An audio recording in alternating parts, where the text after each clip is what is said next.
The summer of 480 BC didn't announce itself with trumpets or divine omens. It arrived as summers always did in Greece, with heat that turned stone into griddles, and air so dry it cracked the skin on your knuckles.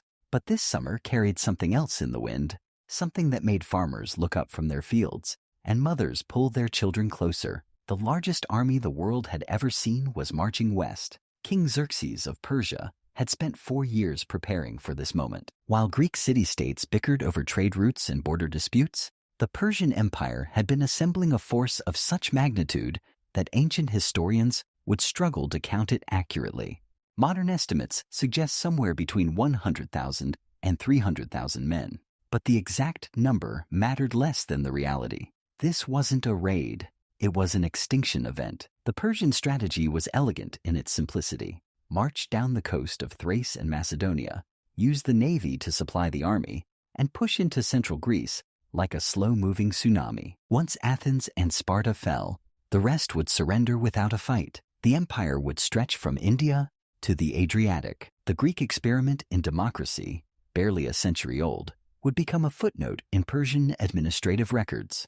But geography had given Greece one final gift, the pass at Thermopylae. The name translates to hot gates, named for the sulfurous hot springs that bubbled up near the roadway. In 480 BC, this wasn't the wide coastal plain you see today. 2,000 years of sediment deposition have pushed the coastline nearly 3 miles north. Back then, the pass was a claustrophobic corridor barely wide enough for a single cart, trapped between the vertical cliffs of Mount Kalidromos and the sea. For an army measured in tens of thousands, this geography was a nightmare. You couldn't flank, you couldn't spread out, you couldn't use your cavalry or your superior numbers. You had to funnel through, single file, or in narrow columns, directly into whatever was waiting on the other side. The Greeks understood this. In late summer, representatives from the allied city-states met in Corinth to discuss strategy. The debate was fierce. Some advocated abandoning northern Greece entirely and fortifying the Isthmus of Corinth. Others wanted to meet the Persians in Thessaly on open ground. Both options were terrible for different reasons. Then King Leonidas of Sparta stood up and made his case for Thermopylae. He didn't appeal to glory or divine favor. He talked about time. The pass could be held by a small force, he argued, buying precious weeks for the main Greek army to mobilize, for the Athenian fleet to position itself, and for the autumn storms to threaten the Persian supply lines. The council agreed, but with a caveat that reveals the fractured nature of Greek unity. They would send forces to Thermopylae, but not the full army, not yet. The Olympic Games were approaching, and a religious festival called the Carneia was about to begin. Sparta's full mobilization would have to wait until these sacred obligations were fulfilled. This is where Leonidas made his calculation. He would take an advance force, not the massive army Greece would eventually need, but a symbolic contingent designed to buy time and send a message. The force would be small enough to move quickly, but large enough to hold the pass for the critical days needed. He selected 300 Spartiates, full Spartan citizens, men who had survived the agoge training system and who had living sons to carry on their family lines. This detail matters. Sparta was pragmatic about survival. They didn't send men whose deaths would end their bloodlines. Each of the 300 had male heirs waiting back home. But Leonidas didn't march alone with just his 300. Historical records often focus on the Spartans, but the force at Thermopylae was a coalition. Roughly 700 Thespians volunteered to join, along with 400 Thebans, and smaller contingents from other cities, Phocians, Locrians, Mycenaeans, and others. The total force numbered somewhere between 5,000 and 7,000 men, though sources vary. The march north took several days. Picture the column, the Spartans in their red cloaks, marching in perfect formation with their helot attendants carrying supplies. The Thespians, farmers and craftsmen, who had volunteered knowing they might never see their families again. The younger soldiers trying to hide their fear. The older veterans who had seen battle before and knew exactly what was coming. They didn't march to songs of glory. They marched in relative silence, each man alone with his thoughts. Some calculated the odds. Others composed mental letters to wives and children they would never speak to again. A few perhaps convinced themselves they might actually survive this. As they approached Thermopylae in early August, the landscape began to shift. The mountains rose higher, the pass narrowed, and the smell of sulfur from the hot springs became noticeable on the wind. Leonidas called a halt at the narrowest point of the pass, where an ancient defensive wall, the Phocian Wall, had been built generations earlier. The wall had fallen into disrepair, just a tumbled line of stones marking where defenses once stood. Leonidas ordered his men to rebuild it. For days, the Greeks worked as laborers, stacking stones, creating a barrier that would serve as the hinge point for their defense. The wall didn't need to be impregnable. It just needed to slow the enemy enough for the spears and shields to do their work. While the Greeks fortified their position, Persian scouts appeared on the ridges above. They watched the small force working on the wall and rode back to report. The hourglass had been set. The sand was beginning to fall. Ancient armies didn't move on courage alone. They moved on grain, water, and the logistics of keeping thousands of men alive in hostile territory. Understanding Thermopylae requires understanding the mathematical reality behind the legend. 300 Spartiates sounds like a small number until you account for their support structure. Each Spartiate brought at least one helot servant, possibly more. These weren't armed warriors, but they were bodies that needed feeding. Add the 700 Thespians, the 400 Thebans, and the auxiliary contingents, and you're looking at a force that consumed roughly 10,000 pounds of grain per week. The pass at Thermopylae had no significant agricultural base, no granaries, no wells.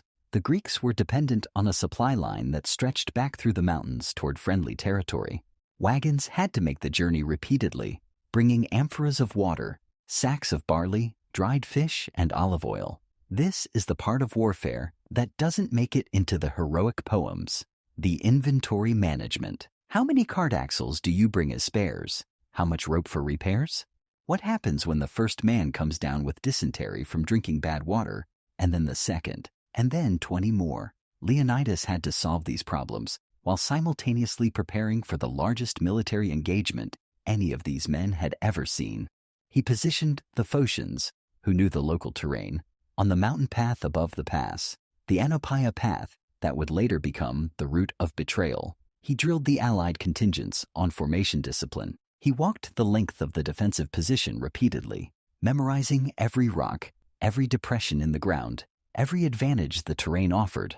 The Spartans, meanwhile, prepared in their own way. They oiled their long hair, a ritual that confused the Persian scouts who observed them. In Sparta, grooming before battle wasn't vanity. It was ritual purification.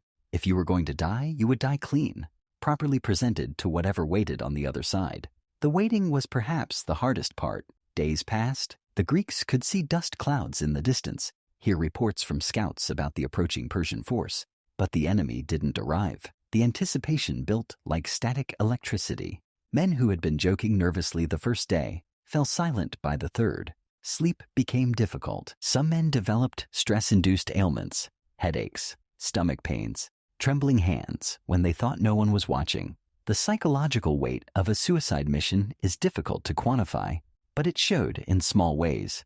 Letters were written on wax tablets and entrusted to messengers heading south. Men inventoried their personal effects, deciding what should be sent home and what should be left with the army. Conversations turned philosophical. What did it mean to die well? Would their names be remembered? Did it matter if they were? The Spartans had an advantage here. They had been raised from age 7 to view death in battle as the highest honor. The Agog had stripped away the fear of mortality and replaced it with fear of cowardice. For a Spartiate, returning home with a story of retreat was worse than dying in formation. This cultural programming created a kind of psychological armor, but even Spartans felt the weight of waiting for an army that might kill them all. Then on the 4th day after their arrival, the horizon changed.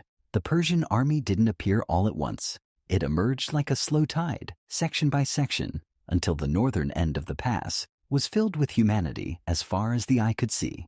First came the advance cavalry scouts, moving carefully through the terrain, checking for ambushes. Then the engineers with their measuring tools and wooden stakes, surveying the ground for the best places to set up camp. Behind them, the endless columns of infantry began to arrive. Medes in their leather tunics, Assyrians with wicker shields, Bactrians with their distinctive caps, And somewhere in that mass, the 10,000 immortals, the elite Persian heavy infantry, whose numbers were always maintained at exactly that count. The Greeks watched from their position behind the rebuilt wall. The scale of what they faced became clear as hour after hour more units arrived. Supply wagons stretched back beyond the horizon. Cavalry units from a dozen different nations set up picket lines for thousands of horses. The sound alone was overwhelming. The creaking of wagon wheels, the shouting of officers in multiple languages, the hammering of tent stakes, the lowing of oxen. Leonidas sent scouts to count the Persian campfires that night. They came back with numbers so large they seemed fictional. The Greek force of roughly 7,000 men was looking at an enemy that outnumbered them 20-1 at minimum, possibly 50-1. In the Persian camp, King Xerxes established his command position on a high throne that gave him a clear view of the pass. He wanted to watch the battle personally, to see the Greeks broken. But first, he wanted to give them a chance to surrender. A herald was sent forward under a flag of truce. He rode to the Greek lines and delivered Xerxes' message. Lay down your weapons and submit to the great king, and your lives would be spared. You would become subjects of the Persian Empire. Your cities would be incorporated peacefully, and no harm would come to your families. Leonidas's response has been recorded in various forms by different ancient sources, but the essence remains the same. The Spartan king looked at the Persian herald and said, "Molon Labe, come and take them." The herald rode back to Xerxes and delivered the answer. The great king was reportedly amused. He decided to give the Greeks 4 days to reconsider, to let the sight of his massive army sink in, to let fear do the work that swords might otherwise have to do. Those 4 days were psychological warfare. The Greeks could see the Persian camp extending for miles. They could count the national contingents: Ethiopians, Indians, Egyptians, Thracians, people from the edges of the known world, all assembled under one banner. At night, the enemy campfires looked like a field of stars brought down to earth. Some of the allied Greeks began to waver. The Thebans in particular were suspected of being half-hearted in their commitment. Thebes had complex political relationships with Persia, and some factions within the city favored accommodation. Arguments broke out in the Greek camp about whether holding the pass was suicide or strategy. Leonidas had to hold his coalition together through sheer force of personality. He rotated units at the wall, making sure no one spent too long staring at the Persian host. He organized athletic competitions, wrestling, sprinting, to keep the men occupied and to maintain their physical conditioning. The Spartans, characteristically, used the time to exercise, their oiled bodies moving through training routines that had been drilled into them since childhood. Meanwhile, Xerxes conducted his own reconnaissance. He sent scouts to find alternative routes around the pass. The terrain was unforgiving. Sheer cliffs on one side, the sea on the other. But there had to be a way. Local guides were questioned. Maps were consulted. The Persian command was too experienced to simply throw men into a frontal assault without exploring every option. On the 4th day, with no surrender forthcoming and no easy flanking route discovered, Xerxes made his decision. The assault would begin the next morning. The Greeks would be given one final night to contemplate their choice. That night, the Greek camp was quieter than it had been since their arrival. Men checked their equipment with unusual care. Spear shafts were examined for cracks. Shield straps were adjusted and readjusted. The Spartans continued their grooming rituals, but the other contingents engaged in their own preparations. Prayers to city gods, whispered conversations, the scratching of styluses on wax tablets for last messages home. Leonidas walked the length of the defensive line one final time as the sun set. He stopped to speak with individual soldiers, checking their readiness, offering words of encouragement. He reminded them why they were here, not for glory, but for time. Every day they held this pass was another day for Greece to prepare. As darkness fell completely, the men settled into their positions. Some slept fitfully.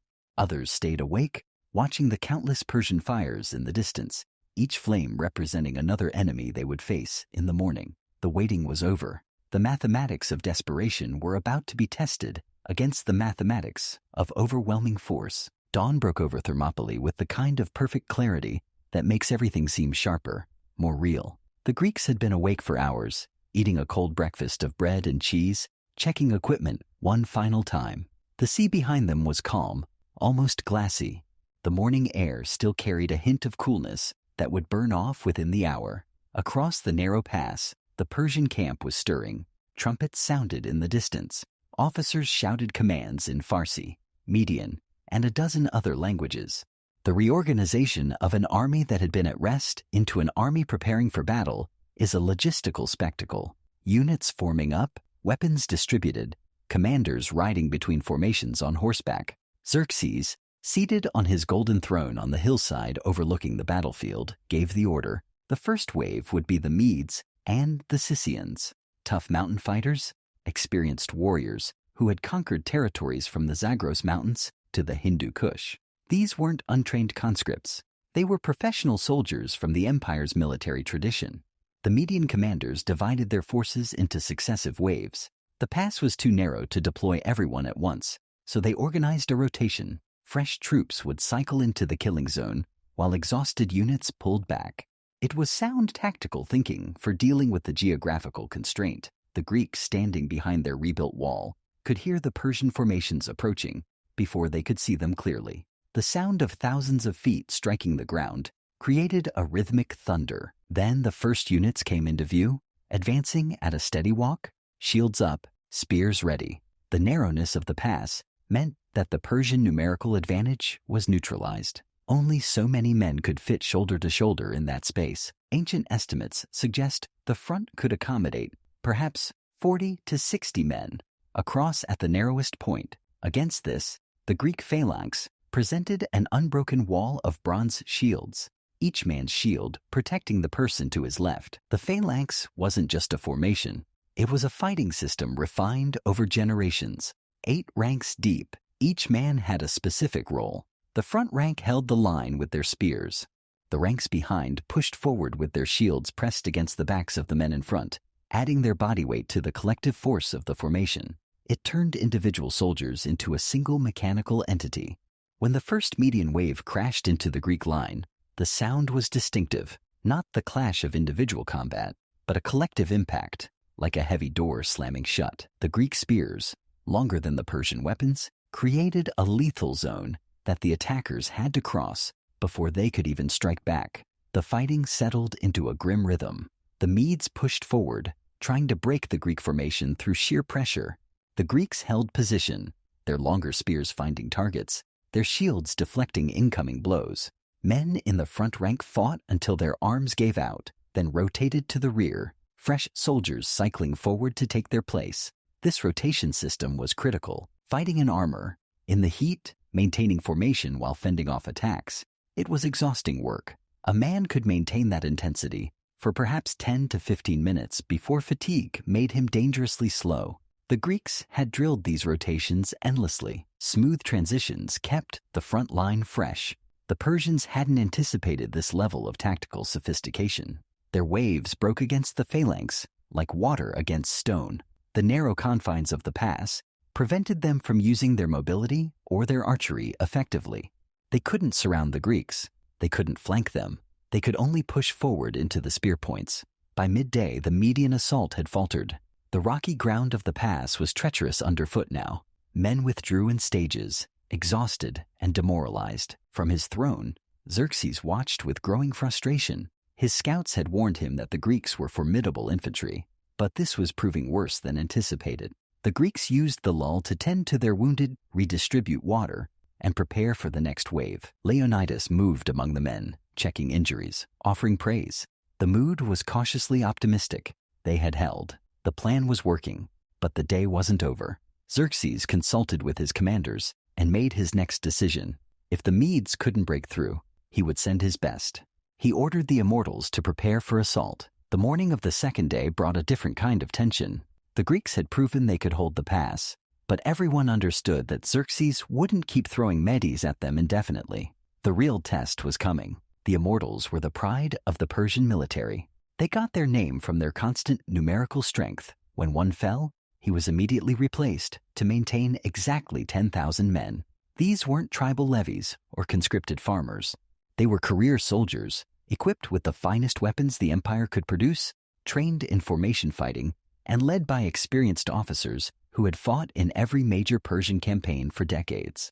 They advanced toward the Greek position in perfect formation, their shields locked, their discipline evident in every step. This wasn't a wild charge. It was a professional military executing a tactical plan. The Greeks braced themselves. The Spartans, in particular, understood what they were facing. These were peers, heavy infantry trained for formation warfare, not fundamentally different from their own system. The collision, when it came, was different from the previous day. The immortals didn't break against the Greek line. They pushed methodically, testing for weaknesses, probing the formation. Their commanders adjusted tactics in real time, concentrating force on specific points, trying to create gaps. For hours, the two formations ground against each other. The Greeks held, but barely. The immortals were skilled enough to maintain pressure without exhausting themselves, rotating their own ranks, keeping fresh fighters at the front. Then Leonidas implemented a tactic that the immortals weren't expecting. At a signal, the Greek front rank suddenly broke and turned, appearing to flee in disorder. The immortals, seeing the line collapse, surged forward to exploit the breakthrough. It was a feigned retreat, a tactical maneuver that required extraordinary discipline to execute. The Greeks pulled back 30 or 40 yards, the Persians following, and then at another signal, the Greeks wheeled around, reformed the phalanx instantly, and counterattacked into the now disorganized Persian pursuit. The immortals, caught mid-advance and out of formation, took heavy casualties in the sudden reversal. Men who had been running forward with their shields lowered were suddenly facing a reformed wall of spears. The psychological impact was devastating. They had thought they were winning, only to discover they had been lured into a trap. This feigned retreat maneuver was repeated multiple times throughout the day. Each time, the Persians fell for it slightly less, but the tactic still disrupted their cohesion. More importantly, it demoralized them. They began to question whether the Greeks were actually on the verge of breaking, or if every apparent weakness was another deception. By late afternoon of the second day, even the immortals had been rotated out of the fighting, their units too tired to maintain effectiveness. Xerxes, watching from his throne, reportedly stood up twice during the fighting, a sign of extreme agitation. His elite troops had failed to break a force 1/20th their size. That evening, the mood in the Greek camp was transformed. They had stopped the best Persia could throw at them. Men who had been certain they would die in the first hours were now beginning to think they might actually survive this. Food tasted better. Jokes circulated. Some men even slept soundly for the first time since arriving at Thermopylae. But in the Persian camp, a different conversation was taking place. His name was Ephialtes, and history has remembered him for one thing, showing the Persians the mountain path around Thermopylae. The historical sources disagree on his motivations. Some say he was a local Greek seeking reward from the Persians. Others suggest he was a Malian who felt his people had been treated poorly by other Greek states. The truth is probably simpler and more human. He wanted money, and the Persians had a lot of it. Ephialtes approached the Persian camp on the evening of the second day and asked to speak with the king. The guards, accustomed to locals bringing intelligence, brought him before Xerxes. Through an interpreter, Ephialtes explained that there was a path, the Anopia path, that wound through the mountains and came down behind the Greek position. It was narrow, difficult, and would require a night march, but it was passable for infantry. He could guide them personally. Xerxes questioned him carefully. How wide was the path? Could it accommodate a large force? How long would the march take? Were there defenders positioned along it? Ephialtes answered, the path could fit men in single file or in narrow columns. The march would take most of a night. And yes, there were Greeks posted on the mountain, Phocians about 1,000 men, but they were positioned to defend against an approach from the west, not the east. The Persian king made his decision immediately.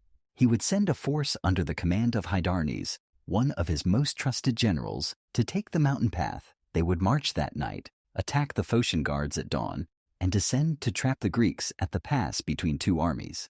As the sun set, Hydarnes assembled his force. Accounts vary on the exact number, but estimates range from 10,000 to 20,000 men. These were experienced troops, capable of moving quietly through difficult terrain at night. Ephialtes would lead them personally. Around dusk, the column set out, disappearing into the pine forests that covered the lower slopes of Mount Kallidromos. The march was difficult. The path was exactly as narrow as Ephialtes had described. forcing the Persians into a long, strung-out line.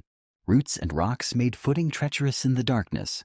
Officers passed orders in whispers to maintain silence. Meanwhile, at the pass, Leonidas received disturbing news.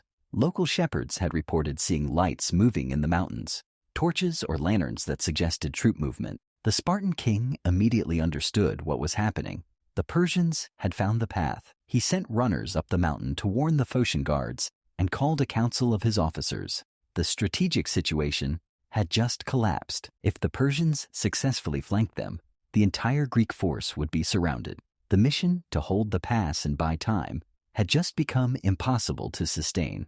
The council debated through the night. Some officers argued for immediate withdrawal. Others suggested moving the entire force up onto the mountain to contest the flanking route. Leonidas listened to every argument, then made his decision. The allied contingents, the Corinthians, Tegeans, and others, would withdraw immediately and march south while they still could. Their lives would be preserved to fight another day. But the Spartans and the Thespians would remain. They would hold the pass for one more day, giving the retreating allies time to escape and continuing to delay the Persian advance as long as possible. It wasn't a decision made from stubbornness or death wish. It was tactical calculation. A fighting retreat through the mountains with the Persian army in pursuit would result in massive casualties. But if a small force held the pass even for a few more hours, the bulk of the Allied army could escape cleanly. The council broke up just before dawn. Orders were given. The Allied contingents began their withdrawal in good order, moving south through the mountains. The Spartans and Thespians, prepared for what they knew would be their final morning. On the mountain path, Hydarne's column was approaching the Phocian position. The Phocian guards on the mountain path heard them coming. The sound of thousands of feet on the narrow trail, the clinking of equipment, the heavy breathing of men who had been marching uphill for hours, it was impossible to miss. The Phocians scrambled into position, but they were facing the wrong direction. They had been deployed to watch for an approach from the west, from deeper in the mountains. The Persians were coming from the east, from the coastal side, effectively hitting them from behind their defensive position. The engagement was brief and chaotic. The Phocians, caught off guard and badly positioned, fell back up the mountain slopes rather than trying to hold the path. Hydarnes, focused on his primary mission of reaching the pass, didn't pursue them. He kept his column moving forward, leaving the Phocians scattered and demoralized on the hillside above. As the sun rose over Thermopylae on the third day, Leonidas knew the flanking force would arrive within hours. He had perhaps until midday, maybe less. The 300 Spartans and the 700 Thespians, roughly 1,000 men total, prepared themselves. The ritual grooming was performed one last time. Hair was oiled and combed. Armor was inspected with particular care. Some men distributed their personal possessions to the helot servants, who would be withdrawing with the other allies. There's a story from Herodotus that captures the mood. One of the Spartans, informed that the Persian archers were so numerous their arrows would darken the sun, replied, "Good, then we'll fight in the shade." It wasn't bravado, it was gallows humor, the kind of dark joke men make when they've accepted what's coming. Leonidas called the Thespians aside and gave them a final opportunity to leave. Their commitment was voluntary, not bound by Spartan law or military discipline. They could march south with the other allies, and no one would question their courage. They had already fought for 2 days at the pass. The Thespians refused. Their commander, a man named Thermopylae, said they would stay. To abandon the Spartans now would be shameful. They would see this through to the end together. The Theban contingent, however, was treated differently. Leonidas suspected them of being coerced into joining the defense, possibly hostages to ensure their city's cooperation. He gave them the choice to stay or go. Sources suggest they remained, though whether by choice or compulsion remains debated. As the morning advanced, the tactical situation shifted. Leonidas made a decision that still puzzles military historians. Rather than remain behind the defensive wall, where they had successfully held for 2 days, he ordered the Greeks to move forward into the wider part of the pass. The reasoning becomes clear when you consider the strategic objective. They weren't trying to survive anymore. They were trying to inflict maximum casualties before the flanking force arrived. In the wider section of the pass, the Greeks had more room to maneuver. The phalanx could operate more effectively. Most importantly, they could engage more of the enemy simultaneously. The Persians, seeing the Greeks emerge from their defensive position, initially thought they were retreating. Then they realized the Greeks were advancing, moving forward into the open ground with clear intent to attack. Xerxes gave the order for a general assault. Every unit that could reach the fighting was committed. This wasn't about tactics anymore.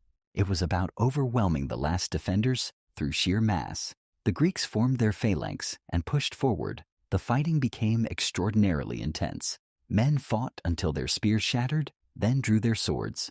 When swords broke, they fought with their shields, using the bronze rims as weapons. When shields split, some continued fighting with broken shafts, rocks, or their bare hands. The cohesion of the phalanx began to break down as casualties mounted.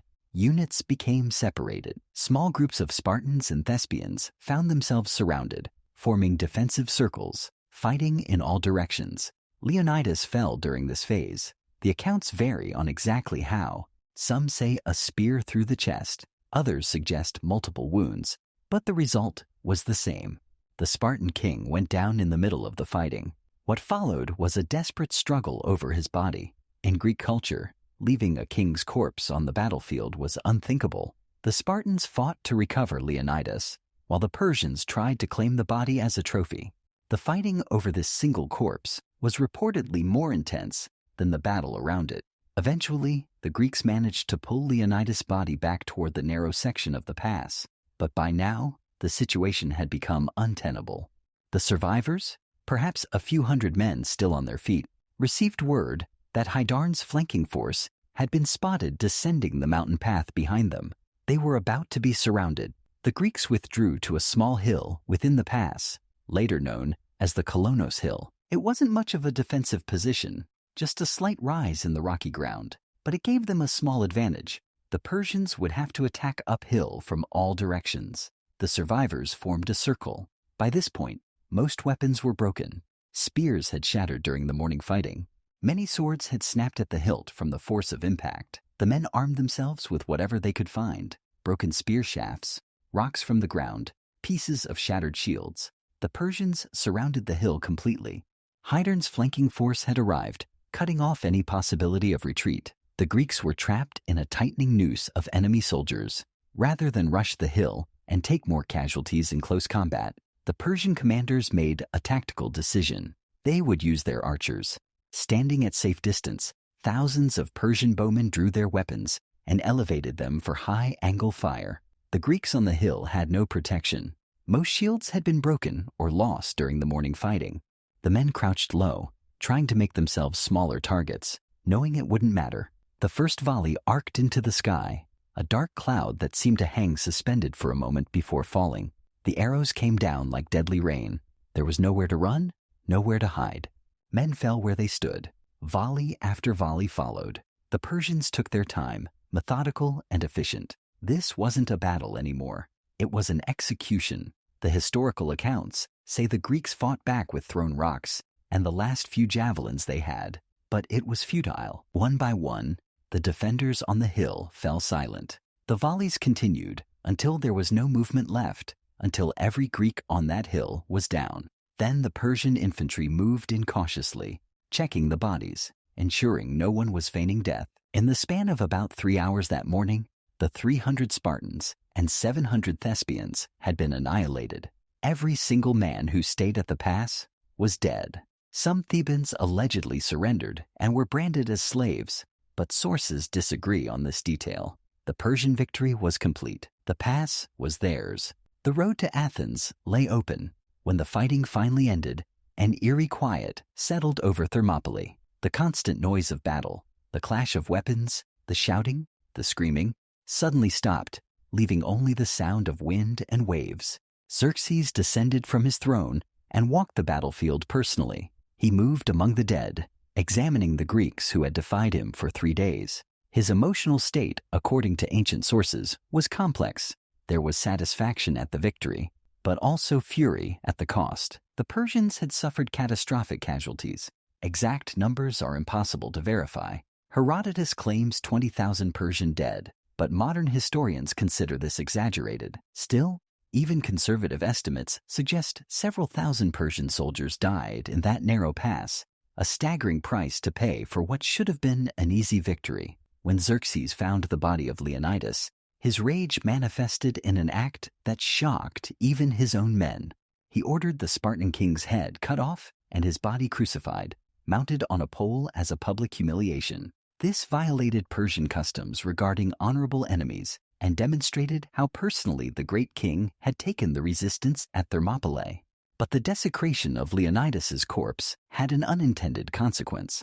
Instead of intimidating the Greeks, it unified them in fury. Word spread quickly throughout Greece about what had been done to the Spartan king.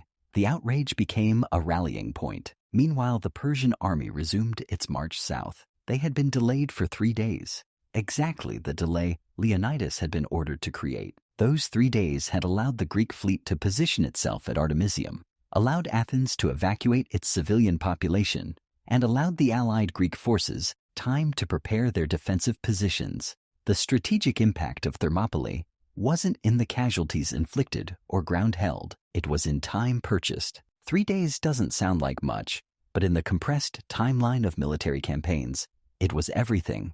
The Persian timetable had been disrupted. Their aura of invincibility had been damaged. Moreover, the psychological effect on both sides was profound. The Greeks had seen that Persians could be killed, that their tactics could be countered, that numerical superiority could be negated by terrain and discipline. The myth of Persian invincibility had been shattered in a dusty mountain pass. For the Persians, Thermopylae was a warning of what was to come. If a small force at a choke point could delay them this long, what would happen when they faced the full Greek army on favorable terrain? In the months that followed, the Persian invasion continued. Athens was occupied and burned. But the Greek fleet won a decisive victory at Salamis, destroying much of the Persian navy. The following year, at Plataea, the Greek army would finally defeat the Persian ground forces in open battle, effectively ending the invasion. None of that would have been possible without the time bought at Thermopylae. 40 years after the battle, the Greeks erected a monument at Thermopylae. It was simple, a stone lion in honor of Leonidas, whose name means lion-like, and a brief inscription, the most famous epitaph in Western history, composed by the poet Simonides, reads in translation, "Go tell the Spartans, stranger passing by, that here, obedient to their laws, we lie." Those words have echoed through 2,500 years of history. The Battle of Thermopylae became the foundational myth of resistance against overwhelming odds, of duty over survival, of the few standing against the many. But why this battle? Why does Thermopylae resonate when other battles, Plataea, Marathon, Salamis, were arguably more important strategically? The answer lies in the purity of the narrative. Thermopylae was a defeat, but a beautiful defeat. The defenders died to the last man. There were no survivors to complicate the story with messy details of fear or hesitation. The 300 Spartans became frozen in time at the moment of their sacrifice, forever young, forever heroic, forever unblemished by the compromises and corruption that would come later. Compare this to Plataea, where the Greeks won, but then descended into political infighting and greed, or to Marathon, where the victory was decisive, but the aftermath complex. Thermopylae offers something cleaner, total sacrifice for a greater cause with no ambiguity. This is why the story has been told and retold across cultures and centuries. It appeared in Roman histories as an example of virtue. Medieval writers used it to illustrate Christian martyrdom. Modern military academies teach it as a case study in defensive tactics. The fundamental narrative, a small group choosing certain death to protect others, transcends cultural boundaries. But there's a danger in mythologizing Thermopylae too much. The real men who died there weren't mythical heroes. They were soldiers following orders, executing a strategic plan conceived by their commanders. They were scared, tired, and in pain. They didn't fight for abstract concepts of freedom versus tyranny. Those terms came later, imposed by historians and philosophers looking for meaning. The Spartans fought because their culture demanded it, because failure to stand would mean dishonor, worse than death. The Thespians fought out of civic duty and alliance obligations. These motivations are human, relatable, and perhaps more admirable than superhuman heroism. The legacy of Thermopylae is complicated by what we know about Sparta. The city-state that produced the 300 was built on a foundation of slavery. The helots who carried supplies for the Spartan warriors lived in permanent subjugation, periodically terrorized by secret police to prevent rebellion. Spartan military excellence came at the cost of a deeply unjust society. Can we honor the courage of the 300 while acknowledging the brutality of the system that created them? History forces us to hold these contradictions simultaneously. What remains inarguable is this. On 3 days in August 480 BC, roughly 1,000 Greek soldiers held a narrow pass against the largest army yet assembled in human history. They bought time for their civilization to prepare. They showed that tyranny could be resisted. They died in formation, maintaining discipline to the end. That act, the conscious choice to stand when running was possible, to fight when surrender was offered, resonates because it speaks to something fundamental about human nature. We want to believe that when faced with impossible odds and certain death, we would have the courage to stand. We want to believe that duty and principle can overcome fear. The 300 Spartans weren't perfect. Sparta wasn't perfect. But in that narrow pass for those 3 days, they embodied an ideal that has never quite faded from human consciousness. The monument still stands at Thermopylae. Visitors walk the site, though the geography has changed. The sea has receded. The pass is wider now. But the bones of the defenders still lie somewhere in that ground, mixed with the bones of the thousands of Persians who died trying.